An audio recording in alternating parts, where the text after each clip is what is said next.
Ave María Purísima, sin pecado concebido. Hail Mary, conceived without sin.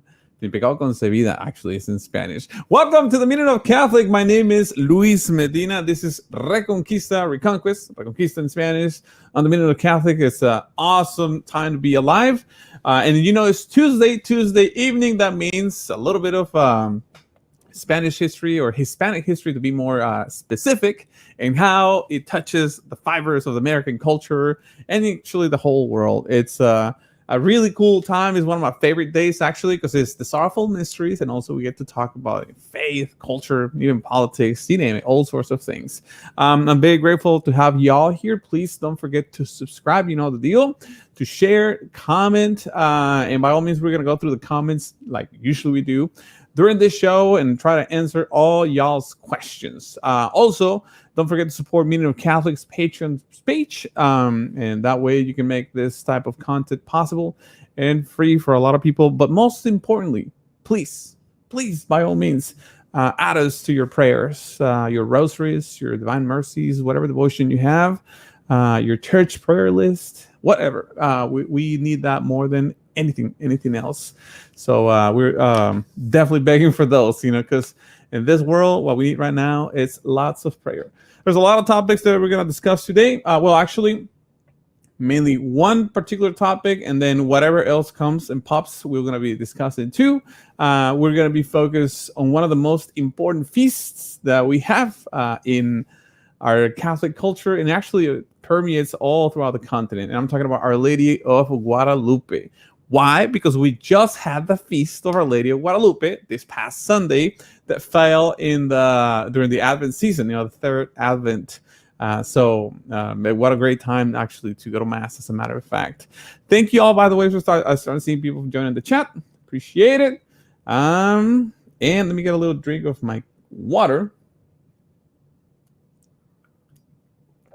There you go. Much better.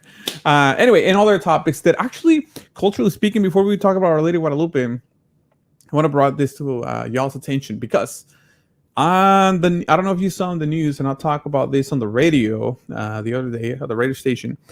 There is a term that probably you heard a lot that is honestly quite, I want to be charitable and kind.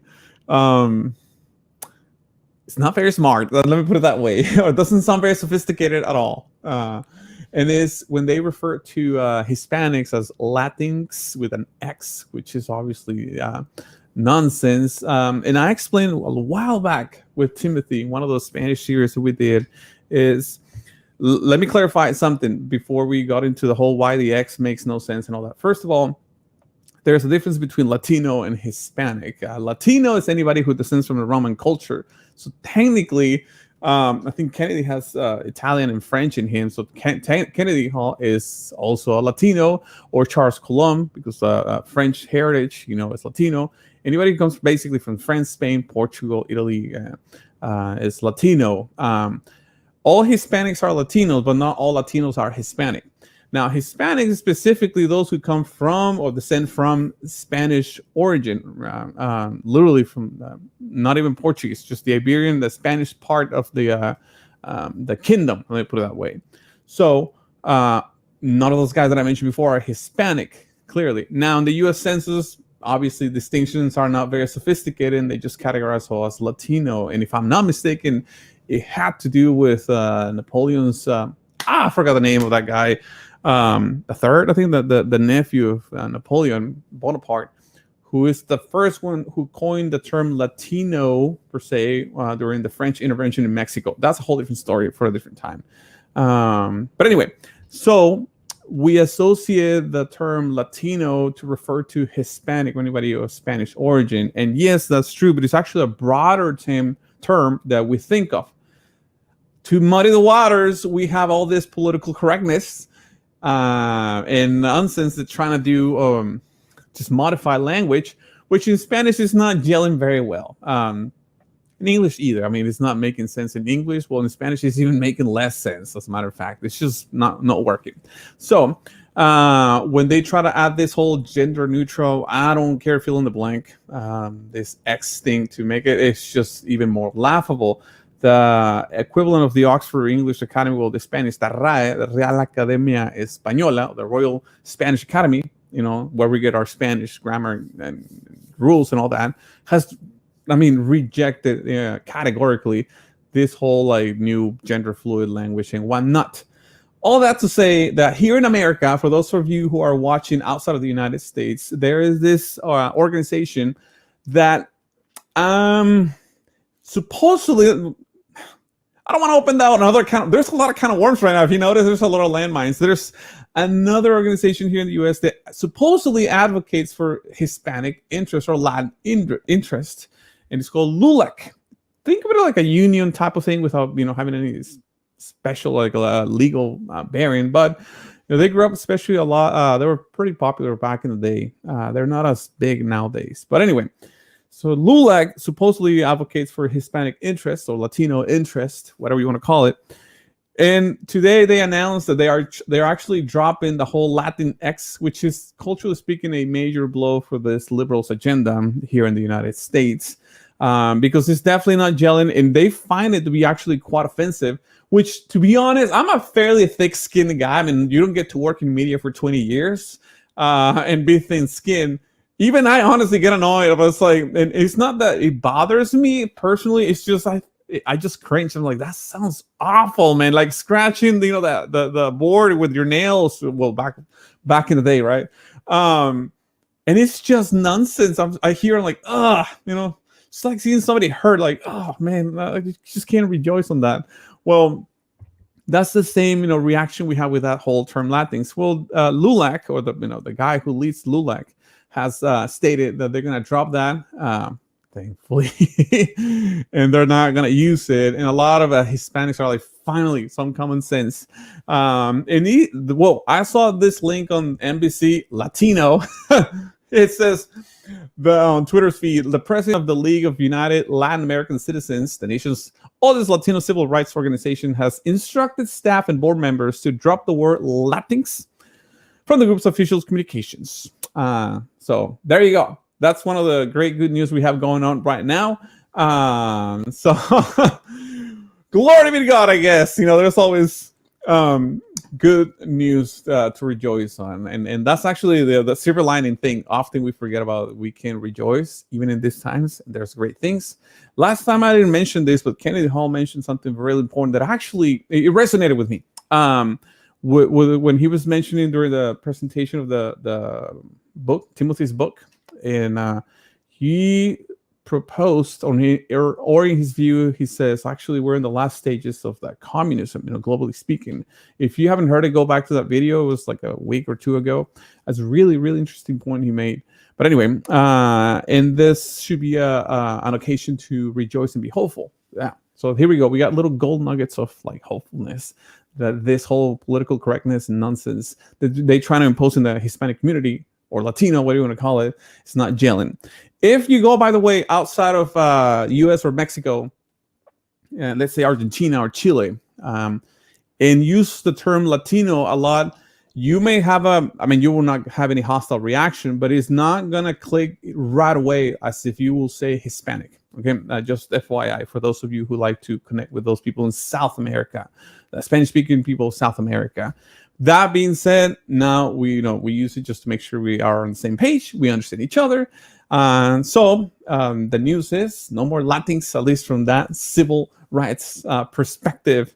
And it's just not clicking. I know that NPR is going to push it like nobody else's business, like pancakes on the Southern Baptist, service, but it's just not clicking. Univision, all these major networks are also pushing it. It's not gelling, and it won't gel. Simple as that.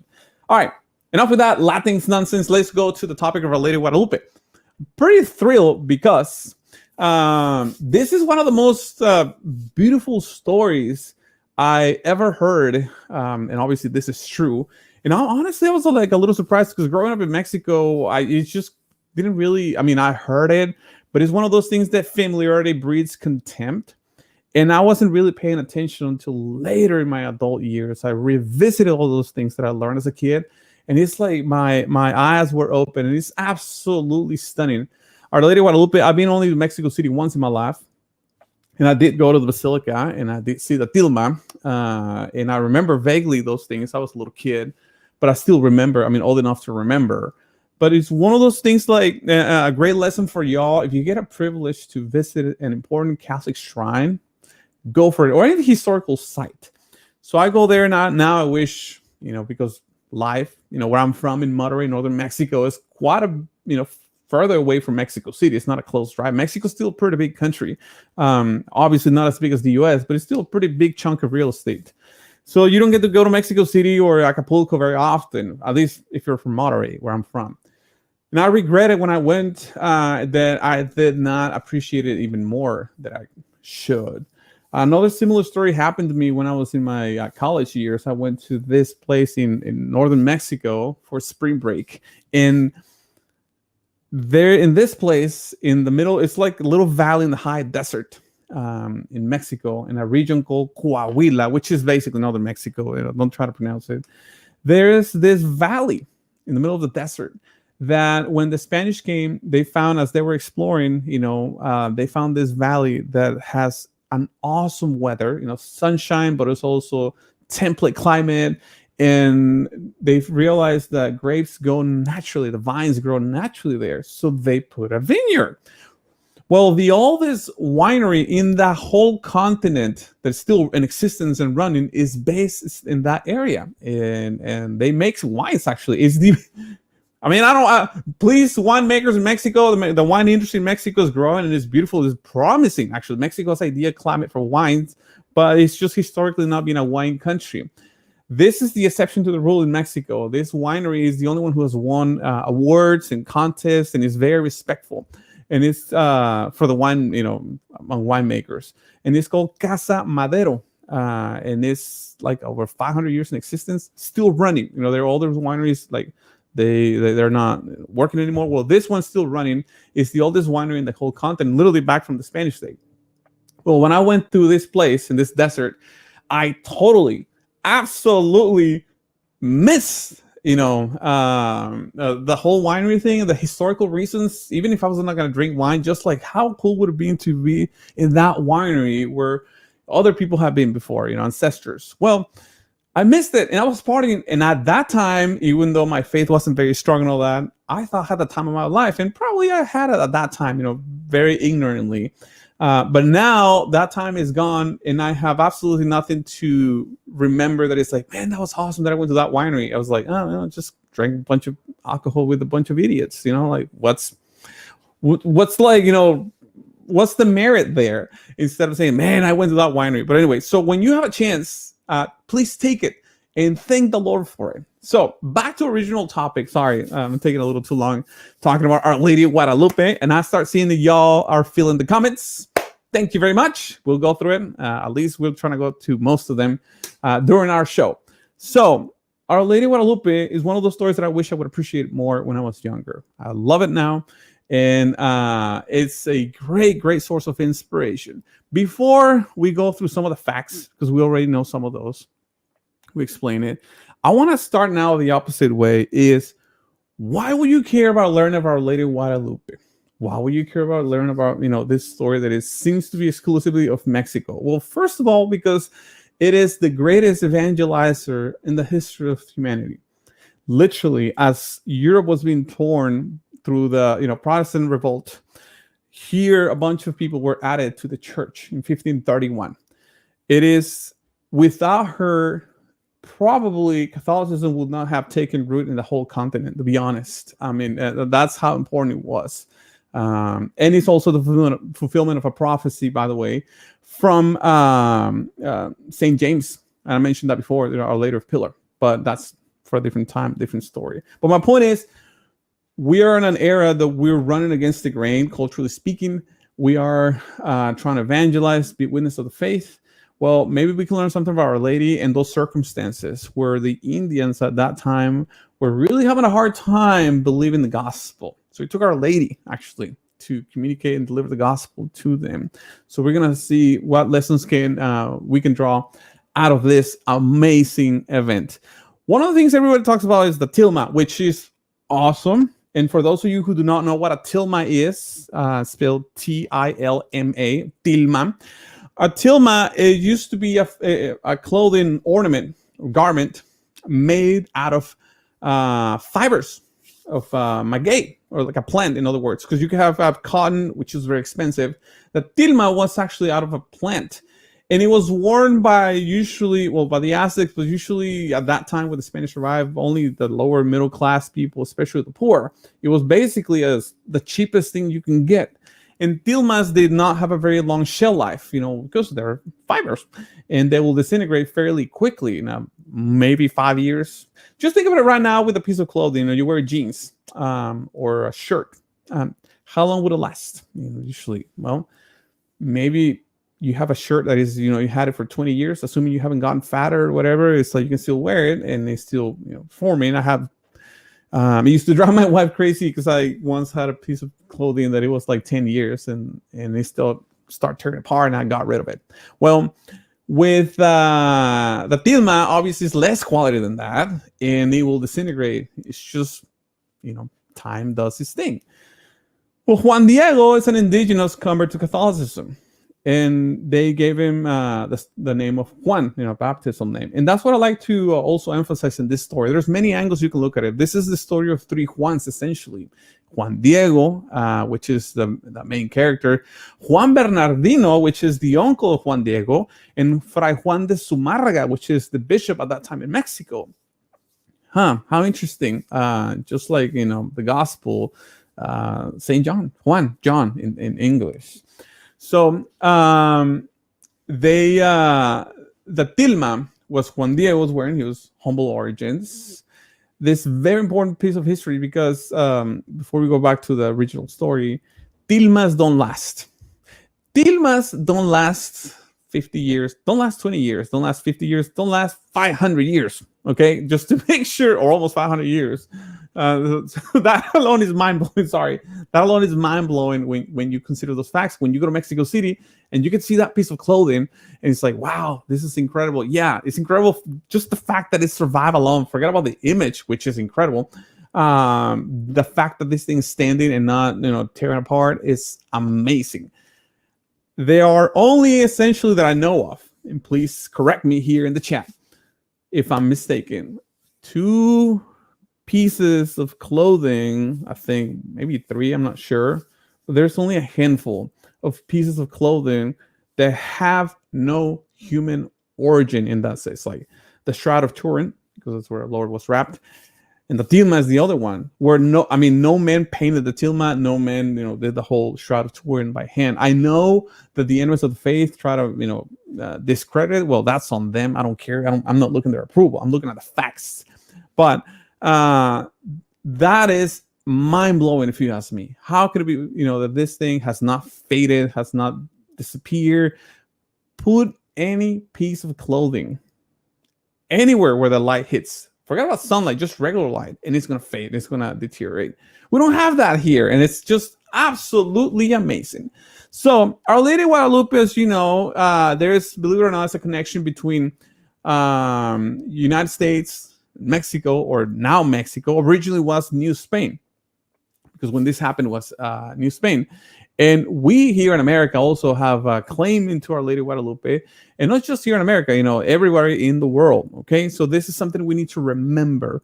It's not an exclusive sign of nationalism or anything. I know people might want to be tempted to use it that way, but that's not the case. Our Lady of Guadalupe, just like anything, knows no borders. It's the she's the Empress. Period. So it's not exclusive domain of Mexican people or Spanish people or whatever it is.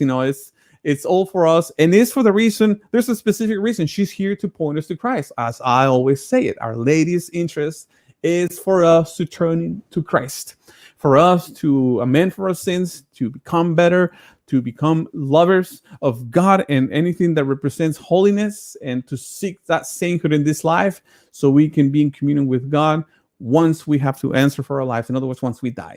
So it's the same principle over and over, whether it's here, whether it's La Salette or Fatima, whatever it is. The interest is this loving mother that is bringing her children to Christ. It's always been the same thing. So Our Lady Guadalupe starts with Juan Diego, who's going, obviously a mass is going late, and Our Lady appears to him and tells him to build a shrine in Tepeyac, this hill where this the Aztecs believe in that hill, Huatique, the ancient goddess of the Aztecs, used to gave birth to Huitzilopochtli, this god of war in the Aztec mythology.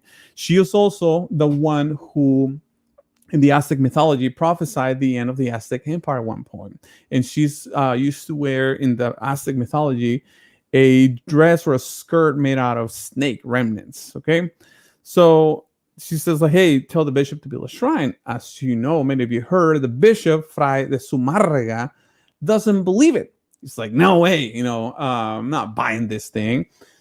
Well, what was happening at that time, in that decade of the 1520s, early 1530? When Spain conquered Mexico, at the same time, they're bringing all these Franciscans and all these, priests to evangelize the whole area. The Indians were actually very depressed. Some of them dying of depression. And some people will say, well, they were dying because of the labor. Not really. The Indians were used to working pretty hard. As a matter of fact, the emperor in the Aztec Empire could literally get fresh fish from Veracruz, which is in the Gulf Coast.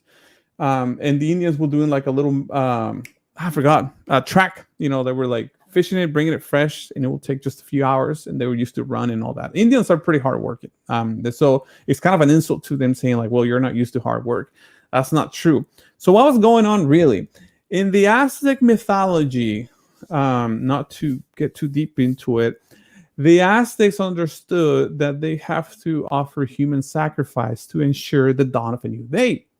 I know it's kind of messed up, but then again, so was the Near Eastern society's understanding, so were the Canaanites. Anywhere else outside of the triune God, you're going to have a distorted understanding of theology and reality. The Aztecs were no exception. So they thought, you know what, we need to ensure the daily sacrifice. So we make sure there's a new dawn of a new day. So that's why they have so many rites and sacrifices. Well, here comes the Spanish and sees all the sacrifices. And the Aztecs or the Indians, culturally speaking, understood, A, this is the prophecy being fulfilled. B, the world's going to end. So what's going on? Well, they realized life went on, and there's a new day, and there's a new day, and life went on. And I don't know you, but I'm pretty sure that psychologically that must have been really hard for the Aztecs, knowing that their whole civilization was built upon lies, not because they were bad people or anything. It's just, again, they had not been exposed to the one true God. And essentially they were wondering, what have we been doing all this time? What's going on? And then we have to work, and now we don't like these Europeans that are here, this hairy Europeans. What the heck? It's overwhelming. And they lost in a certain way the lifestyle, but even though they gained rights, and even though the kings of Spain had granted them full rights, Spanish citizens' rights and education, all these things, the nobility was still nobility and all that. It was just not gelling, and they were having a hard time getting along. And the Spanish were forbidden. I'm not saying the Spanish behaved incredibly well, every single Spaniard. Obviously not. There's a reason why they had laws punishing those who mistreated Indians. But they were not getting along, and they were dying. A lot of them getting depressed. Everybody's concerned. Plus diseases. Like I mentioned last time, when two families get together, there's friction. Imagine two civilizations. And when this happened with Juan Diego, and it's recorded in Nahuatl, which is the original language of the Aztecs, the image alone, as we know, it already was communicating stuff to the Indians. But before we jump into that, as we know, Juan Diego is going to Mass. Our Lady appears to him, goes to the bishop. The bishop doesn't believe, asks for a sign. And Our Lady says, all right, he asks for roses, so she gives him roses. As we know the story, Juan Diego picks from this hill those roses. Roses, by the way, were out of season in Mexico, and not just to make it matters more interesting, the roses that Juan Diego showed to the Bishop Zumárraga were not just any roses you find here. There were Castilian roses, which obviously they're not native, especially at that time in Mexico. but a Spaniard will absolutely recognize that, you know, at that time. So when Juan Diego shows up, before the miracle, actually, well, his uncle, Juan Diego's uncle, I'm sorry, Juan Bernardino, I got a little lapsus there, gets sick. And instead of doing as Our Lady directed, he goes and tries to find a priest for last rites for his uncle, where Our Lady appears to him. And Juan Diego knows, obviously, that he's not obeying Our Lady. And Our Lady very gently and kindly tells him, don't you worry. I'm paraphrasing, by the way. Your uncle's going to be healed. And he was healed. So the next day, December 12th, is when Juan Diego goes and shows with the roses to the bishop. And as he brings the tilma, that little cloak full of roses, brings it and shows him, everybody's shocked, you know, the bishop and the witnesses and everybody, the city officials and all that. That alone was an incredible miracle. As if that's not enough, and usually, obviously, with our Lord, you know, our Lord does everything incredibly well. Once the roses are falling there in front of the witnesses, then after that, the image of Our Lady that we know now and we see it nowadays appears in the cloak, as we see it right now if you go to Mexico City.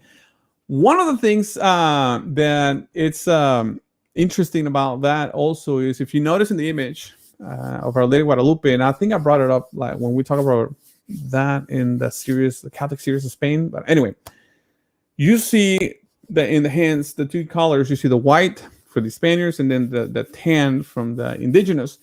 The image, the original image, because they try to retouch it, I think back in last century, to make it a little more indigenous looking. But actually the original image, which we have pictures of, by the way, is actually more Spaniard looking, not fully Spaniard, than what we see replicated nowadays in different media. Now, it doesn't matter. I mean, it's not about her race or her ethnicity. I mean, that would be falling into the trap of the modernists and the liberals and all that. But my point is, like, the Aztecs, or the indigenous, not the Aztecs, the Indians understood is, okay, something's going on here. So they go and ask the priests and bishops, and like, this is something that we need some help explaining. And they're like, what do you mean? Well, this lady is pregnant. Yeah, you see that little, you know, belt and cinta. She's pregnant. Yeah, but she's a virgin. Yes. How do you know it's a virgin? Because virgins wore her hair split in half like this. Married women, or non-virgins, which at that time were synonymous, wore little hair buns. I don't know how to explain it. I'm not good. I mean, I can barely do a hair tie for my girls, obviously, let alone know about hairstyles. But basically, there were two little buns here. Picked up their hair. It was not loose. So they're like, she is not God, but she's pregnant with God. And the stars in her cloak are telling us that.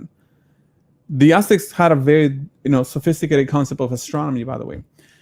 And then they said, she's not God because she's praising God. If you notice in the image at the bottom on the skirt of Our Lady, one of the parts looks like a little slightly bented knee. It was a dance. It's basically saying she's dancing, which is true.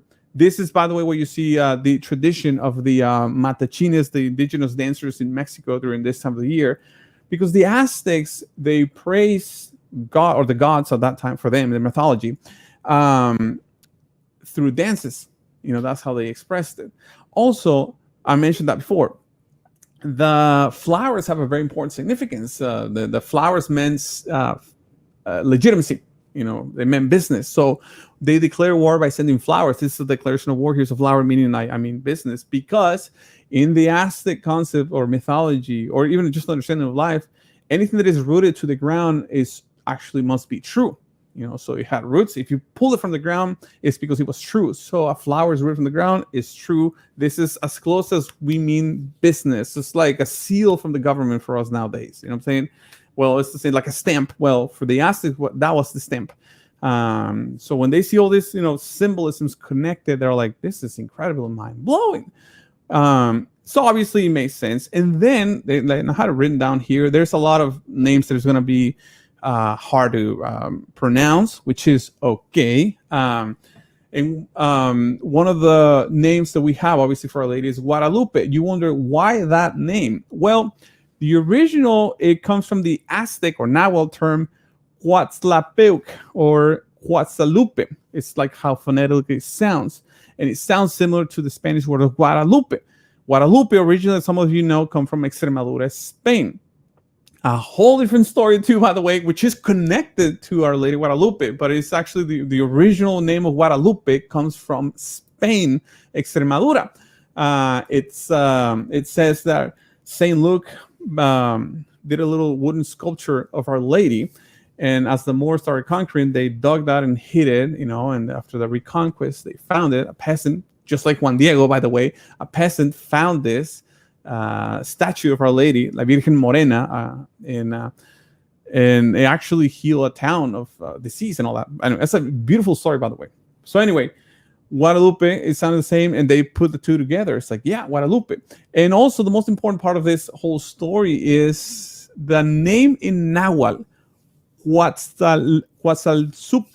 Okay, I'm sorry, I can't even pronounce it very well, which is Guadalupe for us. They actually has a significance in Nahuatl. Actually means the one who crushes the serpent, or the one who made skirts out of serpent skins. In other words, basically the one who crushes the serpent, which is obviously an incredible connection to the gospel. By the way, some of those links I'm going to post it here in the description of the video for those of you who want to read it. I just didn't have the time this morning for the broadcast, but anyway. So it is incredible, all these connections. So the table was set for the Spanish to evangelize. Whoa, Our Lady had evangelized. It's just this. Everything else was just the Spanish just giving the terms and explaining all those things, right? And that's how about 8-9 million of indigenous people actually converted to Catholicism within the span of 10 years. To put it in context, think of any evangelizing effort by any other place in the world or history of the nation. How many have you evangelized? That short amount of time, so many people, especially people who are enemies. I mean, honestly, Our Lady Guadalupe is the origin of what we know nowadays as Mexican culture. Again, it's not in my learnings. More than Mexican culture, which obviously it does exist, it's actually a Hispanic culture. And it's great. But that's actually the origin of the Hispanic culture here in America, because it has its own distinct flavor. And that's what it was, because it's the union of two civilizations.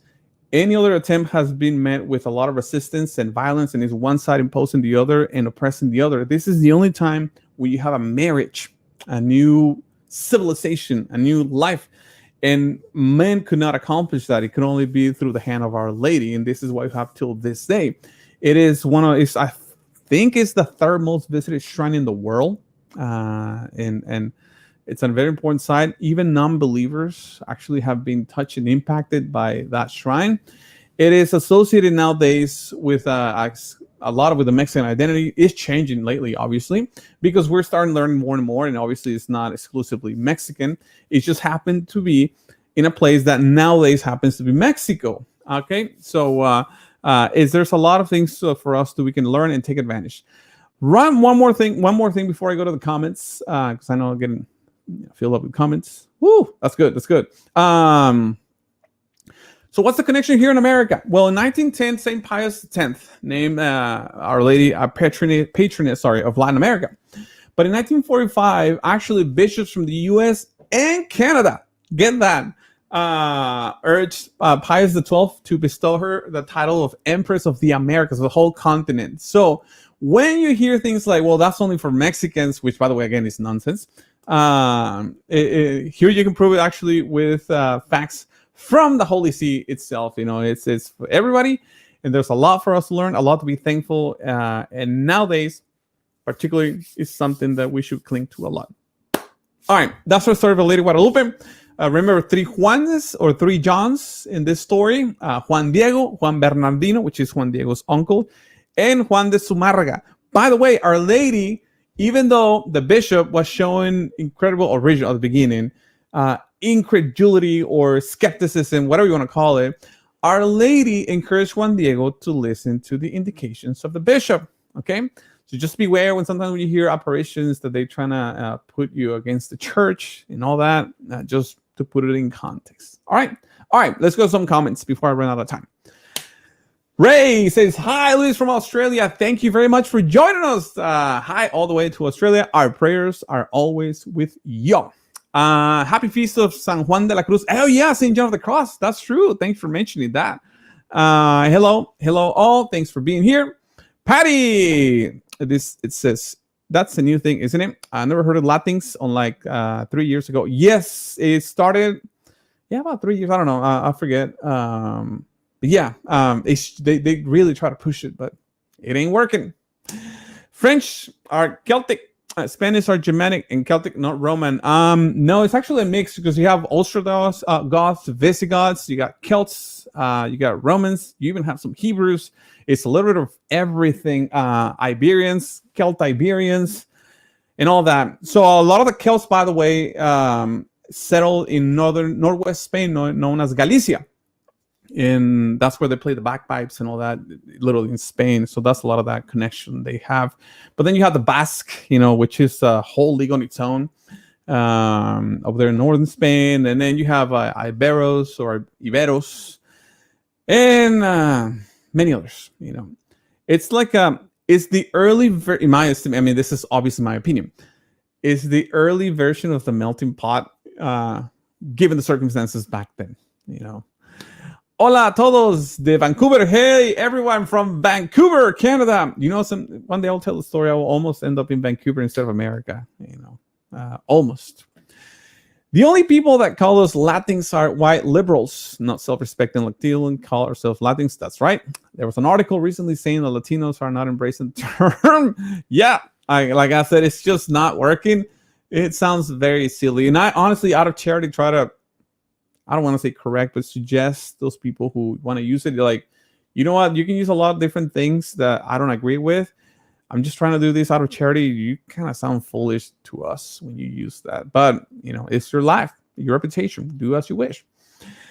Not all French are Celtic. That's news to me. I have French ancestry. Yeah, there we go. Let's see. The Latins used in Milwaukee to replace heterosexual patriarchy terms like Latino and Latina. I hate the term Latins. Yeah, well, it's not yellow. Don't worry about it. We know much Latinos in Canada. That's right. There we go. Back by Gaita. I call my cat Gatita. X, just to make my husband cringe. We hate the term X. What else I have? There we go.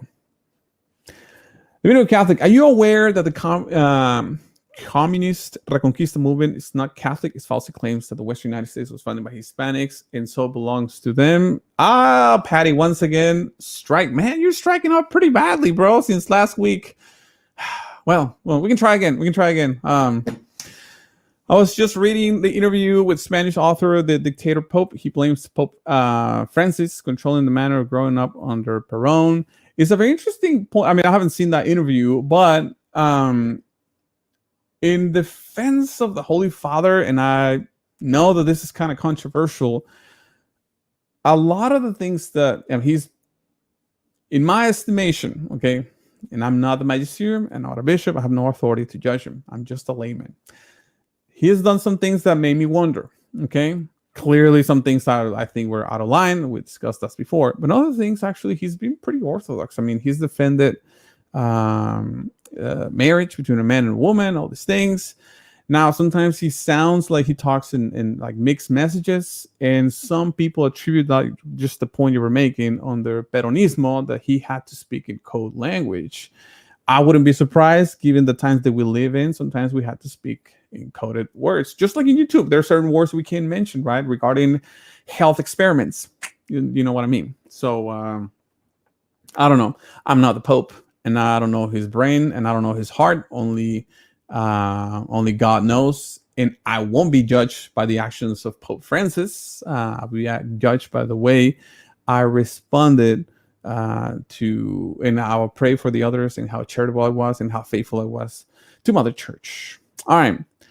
I was baptized at the Basilica I so wish to return to see our Morenita one day. Morenita, a little tan one, brown one, for lack of a better term. That's one of the it's translation, literally. That's what we call it in Mexico. That's awesome. They like it. Mexico is a pretty big chunk of real estate. That should be in a t-shirt. Yeah, that's right. It's hard sometimes to keep in context with, when we talk about Mexico, because the U.S. is so big. I mean, literally, it's almost a continent on its own, the U.S. And Mexico is about half of that size. And we think, well, Mexico is a small country. No, this is a huge country. It's just the U.S. is a monstrous country. It's so big. Heck, Texas alone, bro. I mean, it takes me like at least 4 hours to get out of this state when I'm traveling. It's just 3 hours or something, to get out there. But anyway, let's see. A little drink of water. Oh yeah, Mexico City has the oldest university in the Americas too, and the oldest winery. Yes, the winery, I knew that, and also university, the UNAM. Yeah, absolutely. Mexico did own part of the U.S. They lost to the war and selling the U.S. Yeah, and one day we'll talk about that, because it's obviously a little more complex than we lost it to U.S. They stole it. Well, yeah, but at the same time, we forget the fact that it's like Mexico. Well, nowadays is Mexico. They took it from Spain. So it's like, so anyway, we'll talk about it one day later. We don't have enough time for that. Man, it's almost 40 minutes gone. Man, I gotta hurry up. All right. Happy to see this being discussed on the Minute of Catholic. Thank you, Mr. Medina and Mr. Flanders. My pleasure. Thank you all for being here. It's one of my favorite topics. So here we go. Let's see. All right, Patty, let me read it. Let's see. Hopefully you can hit one, because you've been striking out pretty badly. How many of the original conquistadores and the original Spanish pioneers were in the lands that will become the United States by 1776? New Mexico, the state was one. New Mexico, Arizona, Wyoming, Montana, literally is a Spanish name, Montaña. Wyoming, not all the state of Wyoming, but a chunk of Wyoming, Colorado, as we say in English. Utah, Oregon, by the way, there's a little factor that I learned from Patricio Alonso, a historian, that the Oregon territory, not all of the Oregon state, but the Oregon part was named Oregon because the Spanish saw the Indians with big ears. Ears in Spanish is oreja. So because they were big ears, they call them orejon. Oregon is the same phonetically. Arizona, all that. Mind you, obviously, that they were not divided as we have it nowadays. Those political divisions came later in the history of America. There was just big territories. You had Alta California, Baja California, which is now the California, parts of Oregon, Arizona, Nevada, which means snow cap or snowed, etc., etc., etc. They went all the way to Alaska, actually. Again, not all British Columbia, but they did go all the way up to Alaska. It was, you can go literally from Patagonia to Alaska and travel speaking Spanish without finding, it still being your homeland. But that was a different time. You may want to repeat the importance of Our Lady of Guadalupe evangelizations to Timothy Gordon's. He couldn't connect the dots. Yeah, you know what? And I know that got a little controversy. I know Timothy. I mean, not personally. I talked to him a couple times. I don't know where he got that. I'm not really going to get in that can of worms, because it's not really, it will distract us from the whole point of spreading the gospel, right? Obviously, I don't agree with his thesis, but also I don't know what goes through his mind and what is his heart. So I'm not going to accuse him of anything that I actually have no basis for. So, I just don't agree. Our Lady literally evangelized millions of people just from that moment. I mean, that decade, let alone throughout history. Let's see. Timothy Gordon does not discuss Our Lady appearance in Mexico. I don't know. Again, Seed of God, this is Seed of Man by Timothy Flanders. There you go. There is none. I love this. There we go. I guess they're responding to a question out there in the comments. It says, no good Catholic can be a Brit loyalist. Well, I don't know. I mean, that's a very strong statement, to be honest. I would love to discuss that topic with Kennedy and Timothy on one of those like Terror of Demon shows for a different occasion. Not during December, because I'm busy and booked all the way. The Indians were stubborn. Yeah, well, they're self-determined. It's every culture has its, things and virtues and vices like anything else. Well, the Indians and you see it still in the Mexican spirit, the Hispanic spirit, especially the Mexican spirit. They had a lot of endurance. Life was hard, down there, and it's intense, and everything was kind of life and death situation. It was rough, so that spirit remained. In order to survive in that environment, you have to be stubborn. You have to be tough, right? Our Lady brought that sensibility, that humanization factor, as weird as it sounds. And this is not a jab at the Aztecs, because first of all, that would be nonsense, but it actually, she helped get rid of and strain the bad things and actually preserving the good things, which is Catholicism, if you think about it. In Catholicism, we redeem what is good and we can adopt it and adjust it, and we just get rid of what is bad. So we don't erase your essence, right? We perfect it. Well, the church perfects it, not me. I'm a flaw. I'm as flawed as they come. What's the best book you would recommend to learn about Our Lady of Guadalupe? Let me think about that one, Juan.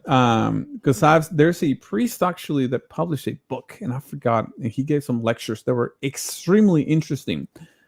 But I don't know if there's an English version, and because the priest is in Mexico, he'll learn Nahuatl. So let me. I owe you that one. Let me go and do some research to see what's the best, and I'll get back at you. There we go. Timothy Gordon interviewed a couple who's studying the importance of flowers. Apparently, the flowers are significant to many native tribes. Yeah, flowers are a big deal. It's I don't know why, but that always struck me. I didn't know that. I learned that as an adult, by the way, which makes sense if you think about it. They have this connection with nature, so it's like, oh yeah, I mean, this is true. It's organic. It's not manufactured. So, there you go. Our Lady of Guadalupe, pray for us in the unborn. Absolutely. Saint Juan Diego, pray for us. Amen. Absolutely. Yes. We got to pray for the unborn, by the way. It was a interesting week for us here in Texas with the Supreme Court ruling about like, the law can remain, but you can still sue. The clinics can like nonsense. As you know, we're unapologetically pro-life. If we're gonna make a broad statement, Patty, you mentioned about the Brits loyalists and all that. Let's make a very bold, broad statement. No Hispanic can be pro-abortion and still think that it's faithful to any Hispanic ideals. I mean, we're the culture of large families and faith. We may not have the best institutions, obviously, and we may have a lot of flaws, but one thing we do well is large families. To go against that is an insult to our culture. Probably more than the whole Latinx and all that. So there we go. You wanted a bold statement? There you go. You can run with that one, Patty. And now, by the way, I'm not saying that Patty thinks abortion is good and all that. I'm just saying, like, since we're looking for a bold statement, there's one. Many holy British English shed their blood for their faith. St. Becket, St. Thomas More, for starters. Yeah, there is this. I'm not saying you guys are advocating this idea, but there's this in the Catholic world. I noticed there's certain disdain for British Catholicism because they have been Anglican Protestant for the longest time, and they see them as betrayers. Some of them, not everybody, of the faith, but actually Britain has contributed a lot also to the faith. And it's incredible. There's a lot for us to learn there too. They pay with big price for it, so we should honor that too. I love my Brits friends. Thank you. I so love hearing this part of history. I can just picture the whole thing. Welcome. There we go. Britain is a Protestant fiction. Many native tribes throughout all the Americas were told in prophecies that the white man will come and bring true God, Jesus. Yeah, there's an interesting story we'll talk later as well about many encounters like that. From the Aztecs' perspective, they thought they're seeing this Quetzalcoatl, the feather serpent deity. So when the Spanish arrive in this naves, these ships, huge ships they've never seen before. They've seen ships because they have canoes and all that, but like nothing like that. And then these guys were hairy and wearing helmets and on horses. That was just like that's truly like the meeting of two worlds, two civilizations. Just think about it. How crazy that would have been for both sides, by the way. There we go. Yeah, because I call that's the one. Exactly, Patty. Exactly, pale skin and red hair. Some theorized Europeans had been Americas long before 1492. Yeah, they were. Like we mentioned this before. They were in Americas before. That's not the achievement. The achievement is that the Spaniards were able to find a route, secure, safe, and all that, like they can rely on, and they commerce and expand civilizations. They usually, the Europeans that landed there, they didn't build really anything. It's until the Spanish and later the British and the French also, they start building something civilization in their own style. There you go. Thank you. My pleasure, Detective Holmes. Many natives took Cortez and the Spaniards to be gods because of the white skin. Yes, they thought, especially with the bearded part, because Indians naturally are hair, like facially speaking, they're hairless. So, which by the way brings this point. It's kind of ironic that you see Hispanics advocating for indigenism, this whole thing like we're the Aztecs and they have a full mustache or a beard or a goatee. It's like, dude, Indians don't grow goatees. I mean, they literally cannot grow hair barely at all.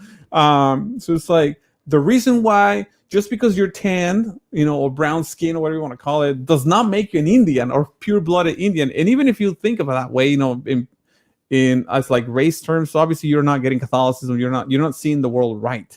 But it's ironic because it's not even consistent with the whole argument. It's like, well, if you were truly Aztec, you will not have a mustache at all. And obviously wavy hair is not indigenous. Wavy hair comes from Europe, so Indians have straight hair, thick, straight black hair. So there you have it. So that's ironic, right? Like, can you imagine an indigenous advocating for the original tribes or whatever you want to call it, and he has like a mustache and a wavy hair and drinks milk? It's like, well, the whole lactose tolerant comes from Europe too, by the way. And it's like pork. It's like, well, guess who brought the pork? The Spanish. So anyway, I read that Hernan Cortez was able to conquer because Montezuma was warned of his arrival in a dream. He was warned in a dream, but also he saw 10 years before a cometa, a comet, like a not shooting star. Anyway, again, they were into astronomy, and they saw 10 years before a celestial event that he knew the end was coming. So that's why. And Montezuma actually trying to ward off Cortez throughout, and he tried to kill him, during the journey all the way to Mexico, nowadays Mexico City, Tenochtitlan. But once he arrived, it's like he couldn't kill him anymore. But before he did try, and it's just he didn't succeed. As simple as that. All right, I'm running out of time. My goodness, there's a lot of comments. That's pretty cool. Thank you. Let's rush through this. All right. Image of our Lady on the Tila Rose is amazing. Absolutely. Please share the link. I have to write an article for our parish on a Marian apparition, and I would like to write about it on our Lady of Guadalupe here in New Spain and Old Spain. Gracias, hermano. Of course, Alberto. We'll work on that. Put it there. EWTN has an article in English if you need it, and also the Vatican website in English has one. Vatican News, if I'm not mistaken.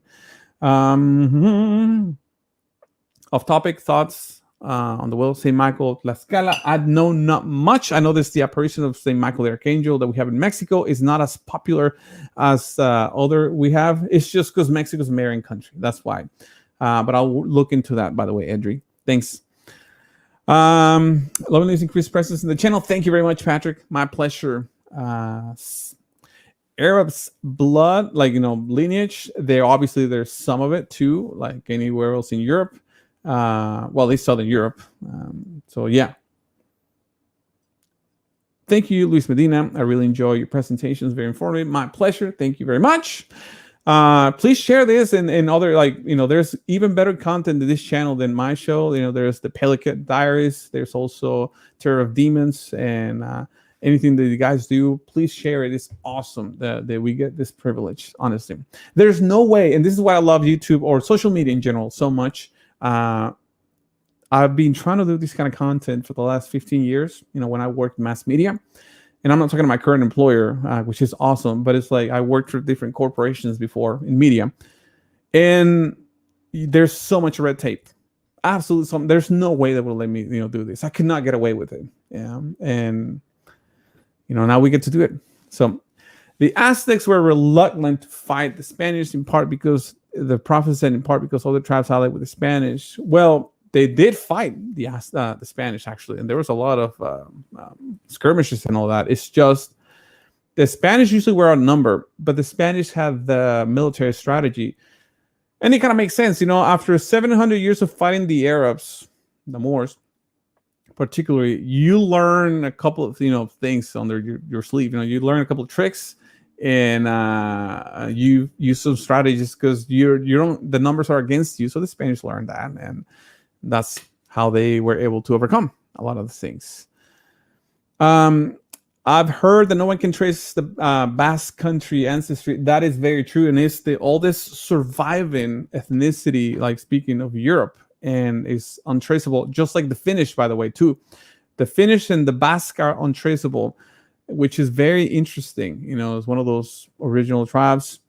I do happen to have Basque in my lineage. Not that it matters. I've never been there, so but yeah. Usually, not names like Sumarga, Gutierrez, and like they have an interesting role in certain words. Umpierrez, etc., etc.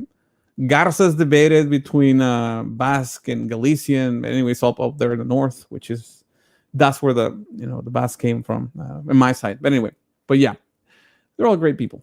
All great people. Russia's bigger. Well, of course, Russia's bigger. Yeah. Like so. Yep. I can't mention that, Zach. At least not publicly, because I don't want to get flagged. But yeah, Montana. Yes. Yeah. Just watch Timothy Gordon's video on Mary and evangelization. He makes his position more clear. I haven't watched, so I can't comment on it. Pablo, why the title is just Guadalupe, not Our Lady? What happened with the respect? Well, sorry, I'll fix that for y'all. Sorry, Our Lady Guadalupe. I was actually referring more to the river part, and the name. But yeah, we'll fix it for you if that makes you happy. There we go. Gilbert Rivera. Hi, Luis. My family and I love your show. Thank you very much. What books do you recommend about Catholic history in Mexico? Oh, that's a great one. Well, I'll start with it's just John Mayer, the French Mexican national historian, has a lot of great topics on the matter. So I will start with him, actually, more than an actual book, to be honest. Just because he's he's still surviving, by the way. I have an interview with him about the Cristero War in my Reconquista channel in Spanish. And he will be the best place to start, in my humble opinion, before buying any books, just because it's a little dicey down there in Mexico. So I can address people from Oregon as not big ears. I wouldn't do it. This is, like I said, I learned this fact from this historian named Patricio Lons. He's a historian in Argentina. But I don't know if I will go with that. I won't. I'm just putting it as a side fact, maybe it can help you get the context. All right. Patty the Gold, Alexander Dugin's Foundation of Geopolitics to Balkanize the U.S., Russia, Israel, and Chinese Communist Party are trying to dislodge the U.S. from our trade partners and steal 100 trillion. Okay. Well, that's geopolitics, and I love talking about geopolitics, but right now we're running out of time. Just suffice it to say very quickly, geopolitical understanding. The Spectator Index's Twitter feed today, they published the size of the economies in Michigan, in comparison to countries like Austria or Argentina. I mean, it's very comparable, just one state, in comparison to entire countries. Obviously, geopolitical is more than money, but money or economy is a big factor in this thing. So it's a little more complex than just saying China is trying to destroy us. Well, they might want to, whether they can or not, that's a different story. Question: can you come on every 2 weeks, fortnight? I'm gonna try to do this weekly. I'm gonna take a Christmas break, not next week, but probably the following one, and we're gonna try actually do this regularly. That's the whole point, unless circumstances beyond my control, and there are lots of those, by the way, because I'm a single dad. So forbid me from doing so. Same. The original vaqueros. Yeah, actually, the whole concept of ranching came from Spain because it's the first time they encountered large chunks of land and they had these haciendas or these estates, let me put it that way.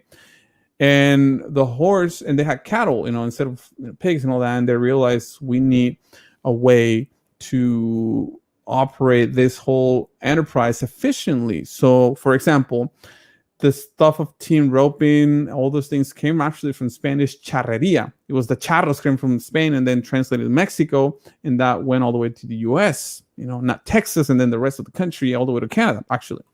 But yeah, horsemanship comes from the Spaniards, as we know it here in America, by the way, originally. There's some tweaks that we have done here, absolutely. But in its essence, it's actually Spanish, New Spain specifically, because there's horsemanship from Argentina. It's a little different.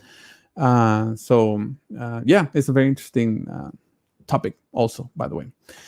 All right. Viva Cristo Rey in Santa Maria de Guadalupe. There we go. Hope you find soon this channel. Yes, we'll be here. I gotta mention, if God gives us license, as we say in Spanish. There we go. Yes, I've heard the German Mennonites in Mexico through the grapevine here in Texas. Bernadette, one of the interesting things about the Germans, I'm from northern Mexico, Monterrey. In Monterrey, it's beer country. Mexico is usually tequila, distilled country, like tequila, mezcal, things like that, except for northeast Mexico, Monterrey. And that's because the Germans brought beer making to the city. So a bunch of Germans and Czechs actually settled from West Texas, the town west, which is north of Waco, all the way down to Monterrey. And they brought the beer and the accordion, by the way. So a lot of the Mexican music now that you hear with the accordion is actually original German polkas and all that. And so when they settle, and it took off, that's why. They were not a majority, but there was a big chunk of Germans and Czechs specifically that settle in North Mexico, particularly. Why North Mexico? Because back then was no man's land too. A lot of people settle in Central Mexico, which is where we have the actual concept of a Mexican, the charros and mariachis and all those things.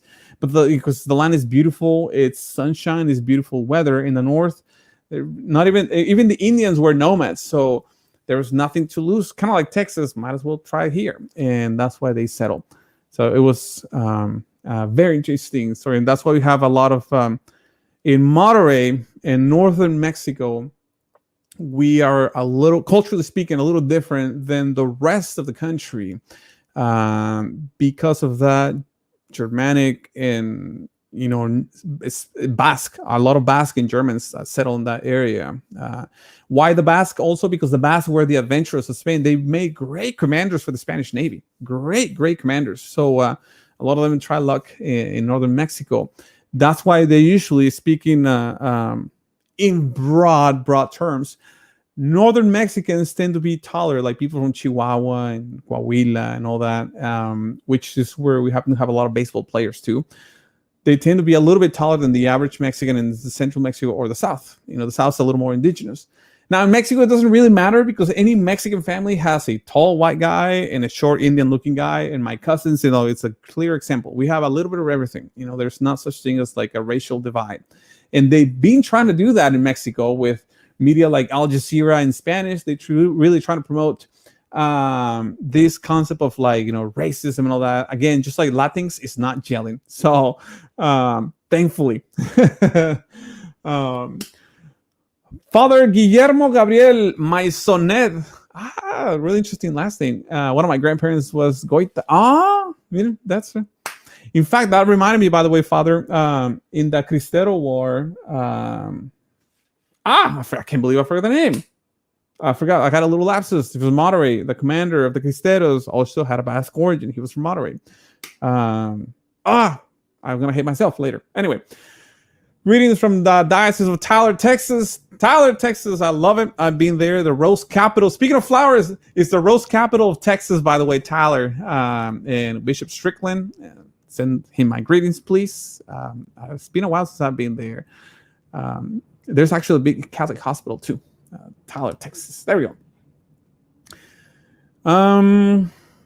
I saw a documentary of Mennonites on YouTube. Look up German minorities, Mennonites in Mexico. Yeah, they're Catholics. No, some of the Germans that recently arrived were Protestants, but the original ones were Catholic. Anyway, there we go. Thank you very much. Where did the German Catholics go in the rest of Latin America? Primarily to Argentina, Brazil, and Uruguay. In particular, Argentina. There's actually a community in the mountains along the Andes mountains called Bariloche, and it's heavily German settled. And you see this, I mean, anywhere, again, this German-looking dude speaking Spanish, drinking mate. Not a big deal. Just like you see some of those in Mexico eating salsa. So there we go. Have you been to Mexico City? Yes, sir. I've been to Mexico City only once, but yeah, I remember it. And it was nice. It was a nice experience. I was hoping to go again next year, but I don't know if it's going to happen. They probably did what the German Catholics did in the USA. They interbreed with fellow Catholics irrelevant to race. Yeah, well, it's a lot easier, especially down there. It's just one big tribe, because back then we didn't have the whole concept of Protestants and sects like that, and this Protestant tribe and this Protestant clique and all that. It was just, hey, rosary's rosary. I don't care, So it was a lot easier back then. All right, that's it. We gotta go. Thank you very much, man. We went a couple of minutes over, but anyway, thank you for being here. Please share this content, subscribe, and God willing, we'll see you all next week. Until then, remember the most important thing is Viva María de Guadalupe and Viva Cristo Rey.